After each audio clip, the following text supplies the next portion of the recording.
இயேசு கிறிஸ்துவின் நாமத்தில் அன்பின் வாழ்த்துக்கள். இந்த நாளில் ஆண்டவர் உங்களுக்கு தருகிற வார்த்தை ஆபகுக் அதிகாரம் 2:3. குறித்த காலத்துக்கு தரிசனம் இன்னும் வைக்கப்பட்டிருக்கிறது. முடிவிலே அது விளங்கும். அது பொய் சொல்லாது. அது தாமதித்தாலும் அதற்கு காத்திரு. அது நிச்சயமாய் வரும். அது தாமதிப்பதில்லை. பிரியமானவர்களே, இந்த காலை வேளையில உங்களோடு கூட ஆண்டவர் இந்த வசனத்தின் மூலமாக பேச போகிறார். தரிசனங்களை நமக்கு ஆண்டவர் தந்திருக்கிறார். இப்படிப்பட்ட காரியங்கள் நடக்கும் என்று கர்த்தர் உங்களோடு பேசியிருக்கிறார்.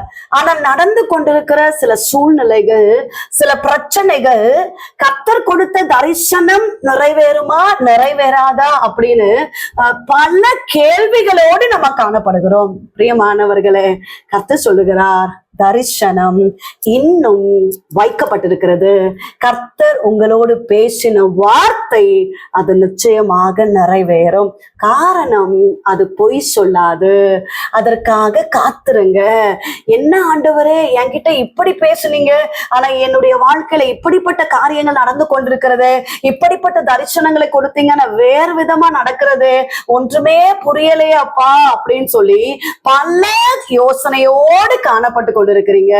பிரியமானவர்களே, தரிசனம் நிறைவேறும். காத்திருங்க. அது நிச்சயமாய் வரும். அது தாமதிப்பதில்லை என்று கர்த்தர் சொல்லுகிறார். பிரியமானவர்களே, இந்த காலை வேளையில ஏசப்பாடைய வார்த்தையை கேட்டுக்கொண்டிருக்கிறீங்க. உங்களுக்கென்று கொடுத்த வார்த்தை, கர்த்தர் உங்களோடு பேசின வார்த்தை, கர்த்தர் தரிசனத்தை தந்திருக்கிறாரு. தாமதமானாலும் காத்திருங்க, அது நிறைவேறும் என்று கர்த்தர் சொல்லுகிறார்.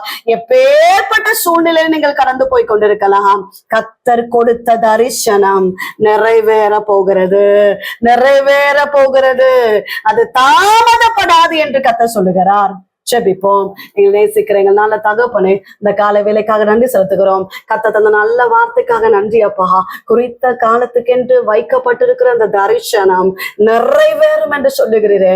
தேவ பிள்ளைகளுடைய வாழ்க்கையில கர்த்தர் கொடுத்த தரிசனங்களை நிறைவேற்றுகிறபடியினால ஸ்தோத்திரம்.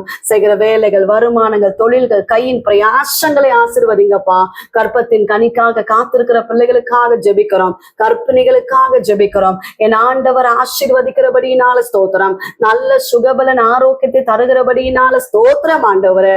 ஏசப்பா, திருமணத்துக்காக காத்திருக்கிற பிள்ளைகளை கர்த்தர் ஆசீர்வதிங்கப்பா. கர்த்தாவே, நல்ல வேலை வாய்ப்புக்காக காத்திருக்கிறாங்கப்பா. எவ்வளோ எக்ஸாம்ஸ் எழுதுறாங்கப்பா. நல்ல ஜாப்ஸ் தருகிறபடியினால ஸ்தோத்திரம். படிக்கிற பிள்ளைகள் எல்லாம் ஆசீர்வதிங்க. நாள் முழுவதும் உங்க கரம் தாங்கி நடத்தட்டும். வியாபாரங்கள், தொழில்கள், கைட்டு செய்கிற சகல காரியங்களையும் கர்த்தர் ஆசீர்வதிப்பீராக. இயேசு கிறிஸ்துவின் நாமத்தில் ஜெபிக்கிறோம் எங்கள் ஜீவனுள்ள நல்ல தகப்பனே, ஆமென். பிரியமானவர்களே, கர்த்தர் உங்களோடு பேசியிருக்கிறார். கர்த்தர் நிச்சயமாய் உங்க வாழ்க்கையில கொடுத்த தரிசனங்களை நிறைவேற்றுவார். உங்களுக்காக, உங்களுடைய ஜெப விண்ணப்பங்களுக்காக நாங்கள் ஜெபிக்கிறோம். நீங்களும் எங்களுக்காக, எங்களுடைய ஊழியங்களுக்காக ஜெபித்துக் கொள்ளுங்கள். டிவோஷன் மூலமாய் உங்களோடு ஆண்டவர் பேசுகிறதை பகிர்ந்து கொள்ளுங்கள். இந்த வார்த்தை அநேகருக்கு பிரயோஜனமா இருக்குமே என்றால் அநேகருக்கு ஷேர் பண்ணுங்க. God bless you.